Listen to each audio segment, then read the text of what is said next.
그러면 이제 그 다음으로 물건 대금에 대해서는 TDS가 적용되는 게 없습니까?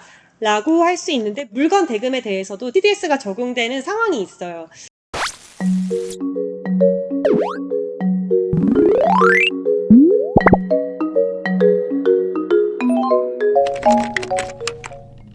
그래서 딱 이제 이런 상황에 대해서만 적용이 되는데 내 법인의 턴오버가 작년 기준으로 회계연도 기준으로 10% 이상이다. 10%면 공이 8개인데 그래서 10% 이상이 나왔는데 이제 법인에서 한 명의 공급자로부터 만약에 총 금액 50렉 정도 루피 이상의 비를 받게 됐다.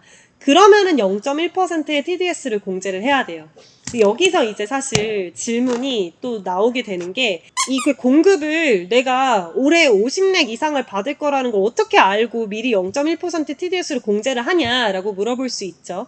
그래서 이 상황에는 어떻게 되는 거냐면 계속 이제 공급자로부터 공급을 받다 보니까 어느 순간 50렉이 넘어가는 그 인보이스 빌이 있을 거잖아요. 그게 넘어가는 순간 0.1% 그리고 그 전에 적용하지 않았던 모든 빌에 대해서 0.1% 공제해서 적용하는 겁니다. 그래서 이렇게 해서 이제 적용을 하는 게 물건 대금에 대해서 TDS가 적용이 되는 거고 TCS가 있다고 제가 아까 말씀드렸는데 TCS가 적용되는 건 딱 하나예요. 딱 이때. 법인의 턴오버가 지난 회계연도 이상 10% 이상이고 내가 한 명의 고객사에게 총 금액 50렉 이상의 비를 발행했을 경우 0.1%의 TDS를 제가 TDS라고 써놨네요. TCS입니다. 0.1%의 TCS를 공제를 해야 돼요. 그래서 저도 이게 처음 인도에서 회계 공부를 할 때, 아니, 왜? 그러면 누가 나한테 공급을 받겠냐라고. 근데 이제 그때 회계사가 저한테 하는 말이, 어쩔 수 없다. 인도 정부에서 이렇게 정했는데 우리 어떻게 하겠냐라고 이제 대답을 하더라고요. 그래서 할 말이 없었습니다.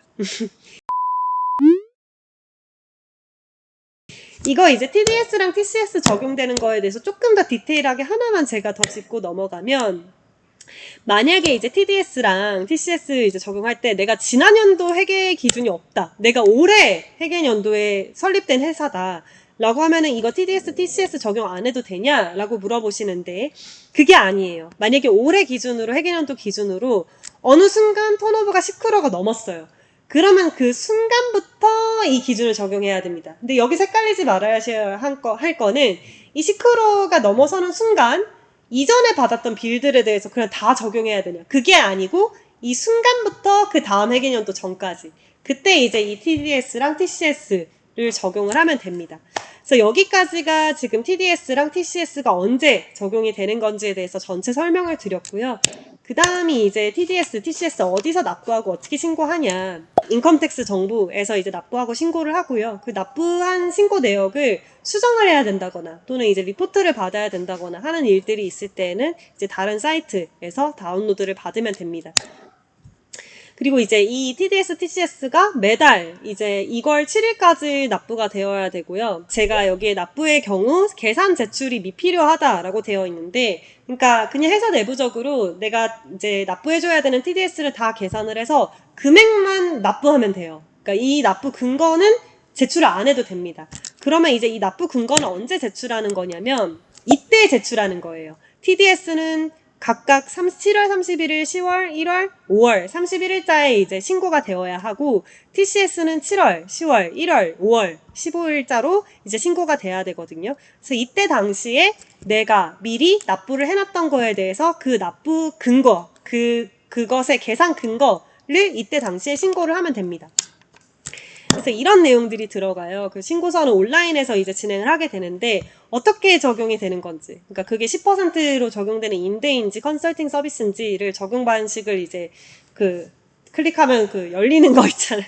거기서 이제 결정을 하고 그거 언제 받은 인보이스고 그 인보이스 번호 뭐고 그 밸류가 얼마고 그리고 내가 이제 납부를 대신해주는 그 실제 납세자의 팸카드 번호가 뭐고 납세자의 명이 뭔지를 넣어서 다 일일이 다 타이핑 쳐서 넣어야 됩니다.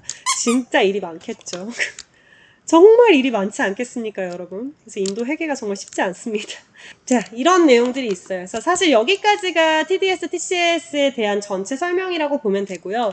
근데 제가 이제 아까 초반에 그런 말씀 드렸잖아요. 인도 정부가 얼마나 그 세금 징수를 제대로 하려고 누락 없이 시키려고 얼마나 많은 규제들을 만들어 놨냐.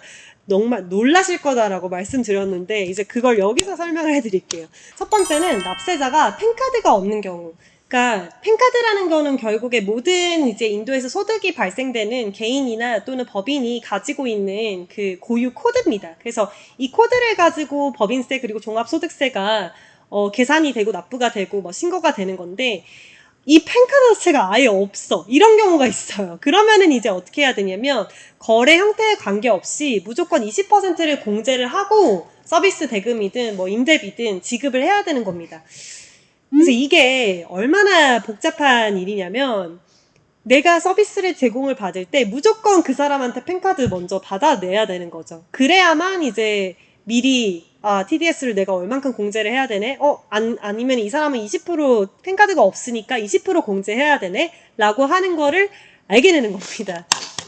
그래서 두 번째는 더 심해요. 두 번째는 이제 납세자가 인컴택스를 미납했을 경우. 그러니까 이전 회계연도 기준으로 납세 의무자가 만약에 이제 TDS가 5만 루피 이상이었고, 그리고 지난 이제 회계연도, 3개 회계연도 동안 한 번이라도 인컴택스 리턴을 누락했어요. 그런 경우에는 공제해야 될 TDS 금액이 원래 있다면 그거의 2배 금액을 공제해서 납부를 해야 됩니다. 그래서 이 말은 또 얼마나 또 복잡한 일이냐면 미리 이제 그 사람에게 작년 지난 회계연도 동안 인컴택스 납부하셨어요? 라는 걸 물어보고 TDS가 혹시 5만 루피 이상이셨어요? 라고 하는 거를 이제 확인을 해야 되는 거죠. 만약에 이제 5만 루피 이상이 아니었으면은 이렇게 2배 하실 필요 없어요. 근데 어쨌든 TDS가 5만 루피 이상인 사람인데 지난 회계연도 기준으로 작년 3개 회계연도 기준으로 인컴택스 리턴을 누락했다.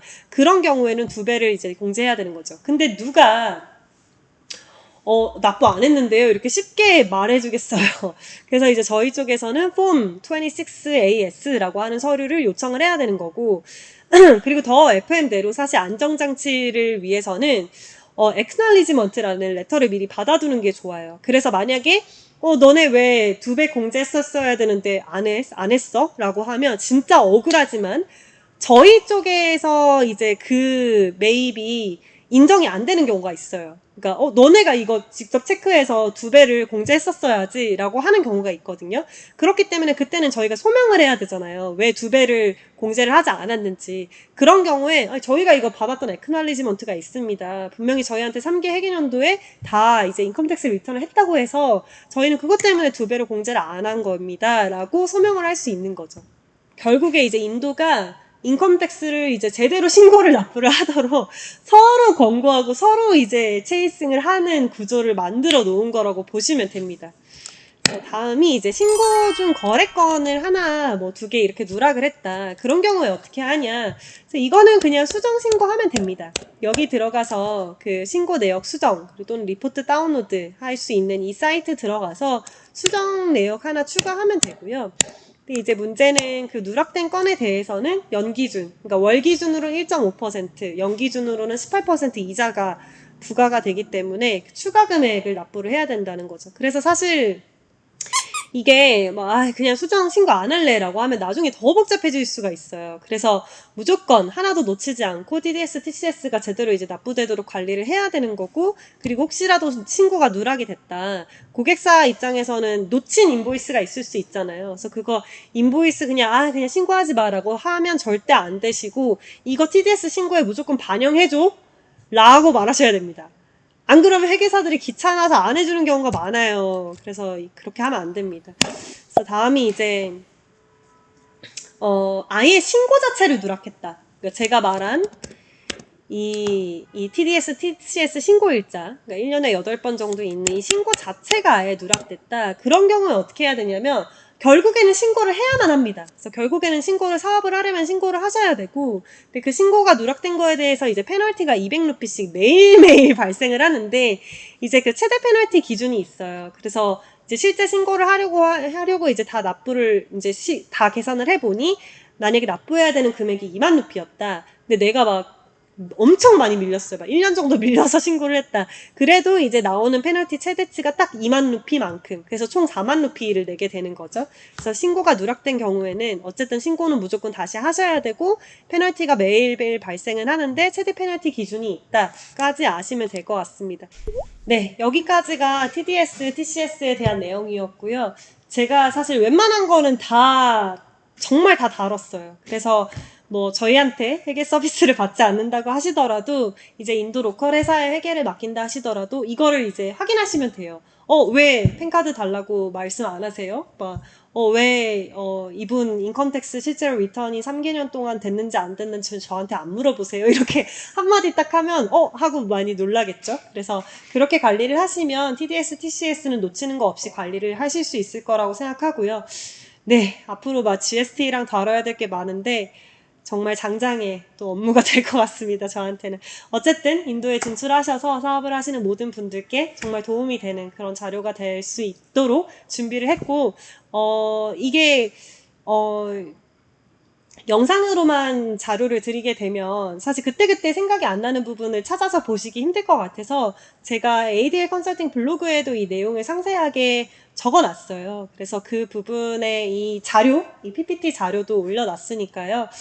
필요하신 분들은 직접 블로그나 또는 카페 가셔서 확인하시면 될 것 같습니다. 네, 그럼 여기까지 하도록 하겠습니다. 긴 내용 들어주셔서 감사합니다.